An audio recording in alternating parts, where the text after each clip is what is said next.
কিছুদিনের মধ্যে জুলাই শক্তিদের মধ্যে একটা বিভাজন তৈরি করার একটা ষড়যন্ত্র আমরা প্রত্যক্ষ করেছি। আমরা এটা দৃশ্যমান রাখতে চাই মানুষের সামনে যে দেশের প্রশ্নে আমরা কখনো বিভাজিত নই, আমরা সব সময় একতাবদ্ধ। আমরা ডক্টর ইউনূস সাহেবের যেই পদত্যাগের যে গুঞ্জন শুনেছি, সেখানে আমরা ওনাকে আস্থা দিতে চাই যে ডক্টর ইউনূস সাহেব, ততক্ষণ পর্যন্ত আমরা আপনার সাথে একাত্ম আছি, আমরা আপনার পাশে আছি, আমরা আপনাকে ছেড়ে যাই নাই যতক্ষণ পর্যন্ত আপনি জুলাইকে ধারণ করে রাষ্ট্রকে পরিচালনা করবেন। আমরা সেই ডক্টর ইউনূস সাহেবের সাথে আছি, যেই ডক্টর ইউনূস নিজে এটা প্রমাণ করবেন, আমাদের সামনে দেখাবেন যে 2000 শহীদ এবং 31,000 আহত যেই রক্ত দেওয়া হয়েছে জুলাইয়ে, সেই রক্তের বিনিময়ে উনি আজকে দেশের দায়িত্ব নিয়েছেন। এবং যেই ফেসিবাদের পতন হয়েছে, সেই ফেসিবাদের পতন এই যে জুলাইকে ধারণ করে উনি বিচার নিশ্চিত করবেন, এই ধরনের পদক্ষেপগুলো যেই ডক্টর ইউনূস সাহেব নেবে, আমরা তার সাথে সর্বাত্মকভাবে সহযোগিতা করার জন্য সবসময় প্রস্তুত আছি। পরিশেষে আজকে যেই কর্মসূচি ঘোষণা হবে, এই কর্মসূচির মাধ্যমে আমরা দেশবাসীর কাছে এটা প্রমাণ রাখতে চাই যে একজন ব্যক্তি বা দলের থেকে দেশ বড়। এই যে দেশের প্রশ্নে আমরা সব সময় এক হয়ে যেতে পারি, সকল সংকীর্ণতার ঊর্ধ্বে উঠে, সেই প্রমাণটা আমরা আবার পুনরায় ফিরিয়ে আনতে চাই। যারা ষড়যন্ত্রকারী, যারা বিভাজন আমাদের দিকে ঠেলে দিতে চায়, তাদেরকে আমরা এটা দেখাতে চাই যে দেশবাসীরা, দেশপ্রেমিকরা কখনো বিভাজিত নয়। সর্বশেষ আমি অনুরোধ রাখবো দেশের সাধারণ জনতার কাছে, যেই কর্মসূচি ঘোষণা হতে যাচ্ছে জুলাই ঐক্যের প্ল্যাটফর্ম থেকে, এইখানে আমরা কোনো রাজনৈতিক ফায়দা হাসিল করার জন্য এই কর্মসূচি দিচ্ছি না, বা এই ধরনের সংকীর্ণ কোনো চিন্তার জায়গা থেকে আমরা এখানে সম্পৃক্ত হইনি।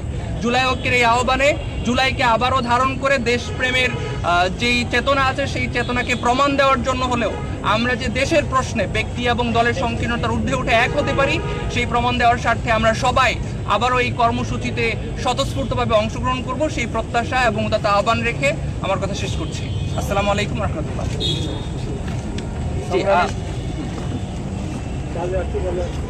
প্রিয় সাংবাদিক বন্ধুগণ, এই পর্যায়ে জুলাই ঐক্যের পক্ষ থেকে লিখিত বক্তব্য পেশ করার জন্য অনুরোধ করছি মোসাদ্দিক আলী ইবনে মোহাম্মদকে।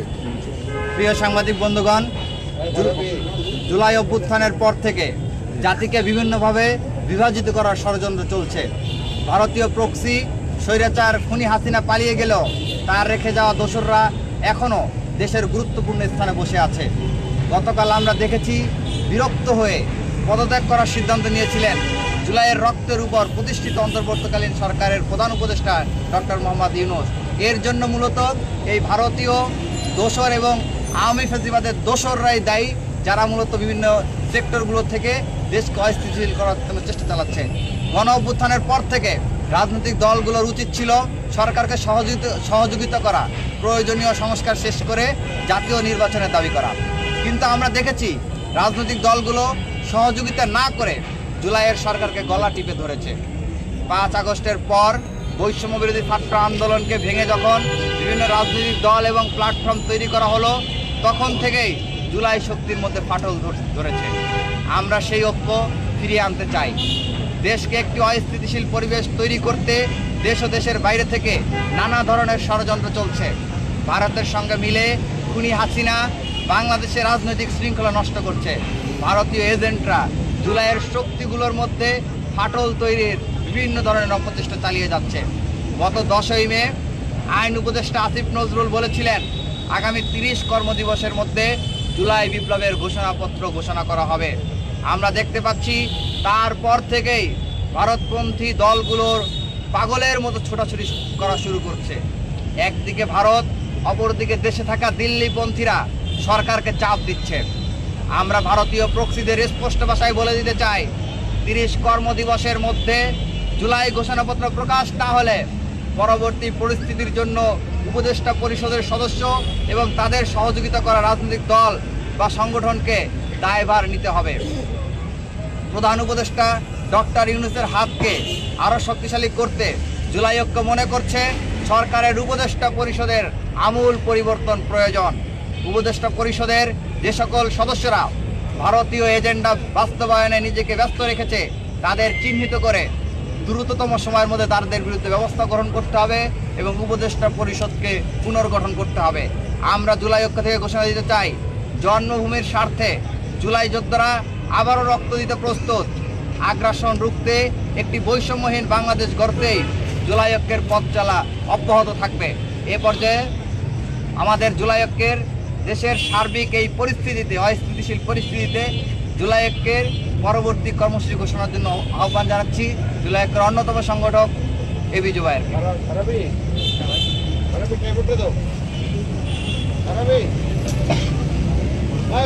প্রিয় সাংবাদিক ভাইয়েরা, আপনারা জানেন গত 5ই আগস্ট 2024 থেকে শুরু করে আজকের এই 23শে মে 2025 পর্যন্ত আমাদের নতুন বাংলাদেশের যে যাত্রাটা, এই যাত্রাটা আসলে খুব একটা সুখকর ছিল না।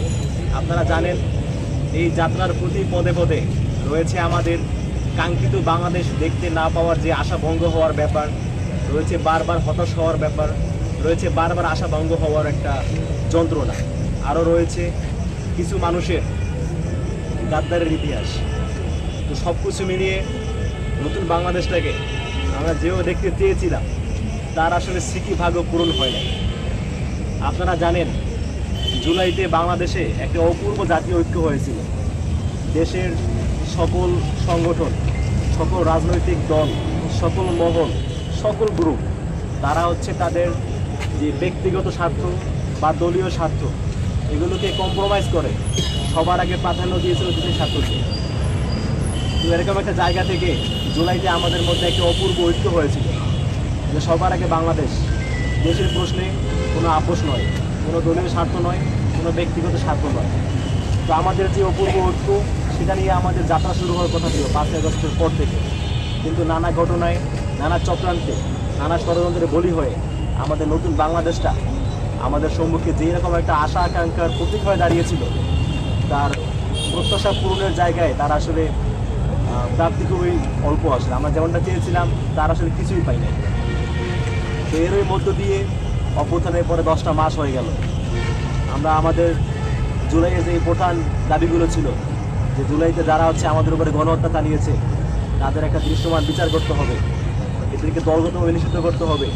একই সাথে জুলাইতে আমরা যে বিপ্লব করেছি সেই বিপ্লবের একটা সাংবিধানিক স্বীকৃতি, মোটা থেকে এইগুলো আমাদের শহীদ পরিবারগুলো, তাদের পুনর্বাসনের ব্যবস্থা, আমাদের আহত ভাই বোনেরা যারা হচ্ছে এখনও চিকিৎসার অভাবে অনেকে ভুগতেছে। আমরা কয়েকদিন আগেও দেখেছি পটুয়াখালীর শহীদ হৃদয়, মানে কতটা মর্মান্তিক হইতে পারে একজন মানুষ জুলাইতে শুধুমাত্র দেশের কথা চিন্তা করে, কোনো ধরনের রাজনৈতিক ব্যাকগ্রাউন্ড ছাড়া, রাজনৈতিক স্বার্থ ছাড়া, শুধুমাত্র দেশের কথা চিন্তা করে রাজপথে নেমে এসে পুলিশের গুলির সামনে 2 হাত প্রসারিত করে দিয়েছে এবং তার মাথায় হচ্ছে গুলি লেগেছে। আপনারা জানেন প্রায় 72টার মতো গুলি লেগেছে। আমি তার বাড়িতে গিয়েছিলাম, তার এক্সরে রিপোর্ট দেখে আমার চোখ থেকে পানি চলে আসছে। এরকম একটা মানুষ অভ্যুত্থানের প্রায় 7 থেকে 8 মাস হয়ে যাওয়ার পরেও রাষ্ট্রের পক্ষ থেকে, যে রাষ্ট্রের জন্য সে জীবন দিয়েছে, যে রাষ্ট্রের জন্য ত্যাগ স্বীকার করেছে, সে রাষ্ট্রের পক্ষ থেকে কোনোবার চিকিৎসা পায় নাই। তার পরিবার বারবার চেষ্টা করেছে, অনেক জায়গায় গিয়েছে। আপনারা জানেন আহত পরিবারদের জন্য, তাদের চিকিৎসার জন্য, দেখভালের জন্য একটা সংগঠন গঠিত হয়েছিল জুলাই স্মৃতি ফাউন্ডেশন।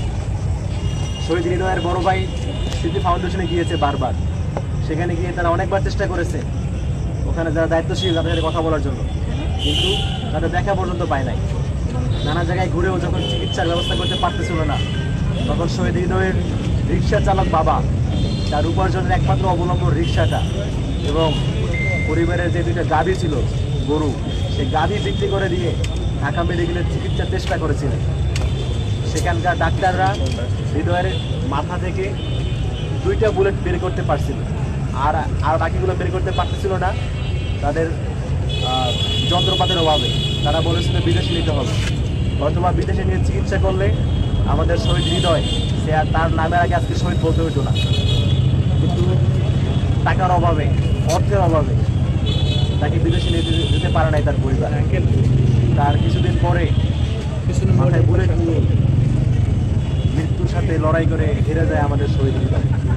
আমরা আর একজন শহীদকে দেখতে পেলাম যে বিনা চিকিৎসায়, টাকার অভাবে বিনা চিকিৎসায় মৃত্যুবরণ করেছে এমন একটা দেশে, যে দেশের জন্য তারা স্যাক্রিফাইস। আসলে এর চাইতে লজ্জা কী হতে পারে? তো যাই হোক, আপনারা সবাই ভালো জানেন। তো এরকম বিভিন্ন হতাশা, বিভিন্ন আশা ভঙ্গ হওয়ার মধ্য দিয়ে আমাদের এই পর্যন্ত জার্নিটা এই পর্যন্ত এসেছি আমরা।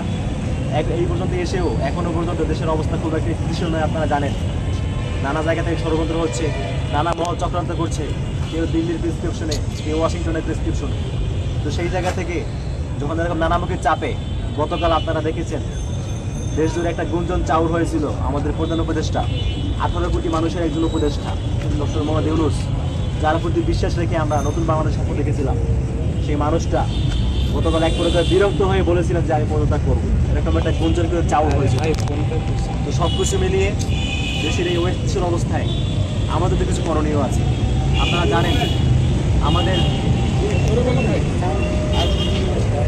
জানেন আমাদের সামর্থ্য কম, কিন্তু আমাদের ইচ্ছার জায়গাটা অনেক বেশি। তো সেই জায়গা থেকে যখন পুরো দেশটা অনেককে ছেয়ে গেছে, দেশের গুরুত্বপূর্ণ স্টেক হোল্ডাররা যাদের উচিত ছিল জুলাইকে পুনরুজ্জীবিত করে জুলাইয়ের ভাবধারায় নতুন বাংলাদেশকে এগিয়ে নিয়ে যাওয়া, তারা যখন তাদের লক্ষ্য থেকে বিচ্যুত হয়ে নিজেদের রাজনৈতিক স্বার্থ, নিজেদের ব্যক্তি স্বার্থ নিয়ে নিজেদের আখের মানুষগুলোর জন্য জুলাইয়ের যে ভাবধারা সৃষ্টি হয়েছিল, সেই ভাবধারা যখন বিলীন হয়ে যাচ্ছে, এগুলো থেকে আমাদের যাদের বন কাটে, আমরা আমাদের ক্ষুদ্র সামর্থ্যের জায়গা থেকে আমরা একটা জার্নি শুরু করেছিলাম। জুলাইয়ের সমস্ত স্টেক হোল্ডার যারা আছে এখনও ছড়িয়ে ছিটিয়ে, যারা এখনও জুলাইকে ধারণ করে, তাদের সকলকে ঐক্যবদ্ধ করে আরেকবার আমরা প্রত্যয় নিয়েছিলাম যে আমরা আরেকবার লড়াই করি, আমরা আরেকবার আমাদের জুলাইয়ের ভাবধারা ফিরিয়ে আনার চেষ্টা করি। তো সেই জায়গা থেকে আপনারা জানেন গত 6ই মে আমরা প্রায় 35টির মতো সংগঠন যারা হচ্ছে জুলাই থেকে উঠে এসেছে এবং জুলাই নিয়ে কাজ করছে, এরকম 35টির মতো সংগঠনকে নিয়ে আমরা একটা নতুন প্ল্যাটফর্মে যাত্রা শুরু করি, নাম হচ্ছে জুলাই ঐক্য। তো সেই 35টি সংগঠন থেকে আজকে আমাদের এই 23শে মে এসে এই পর্যন্ত আমাদের প্ল্যাটফর্মে সংগঠিত সংগঠনের সংখ্যা প্রায় 80 ছাড়িয়েছে এবং আরও যোগ হচ্ছে। এবং আমরা আশাবাদী যে আমরা হচ্ছে সমস্ত দেশে যারা এই জুলাইকে ধারণ করে, জুলাইয়ের শক্তি, আমরা সকলকে আমাদের এই প্ল্যাটফর্মের অধীনে ঐক্যবদ্ধ করব।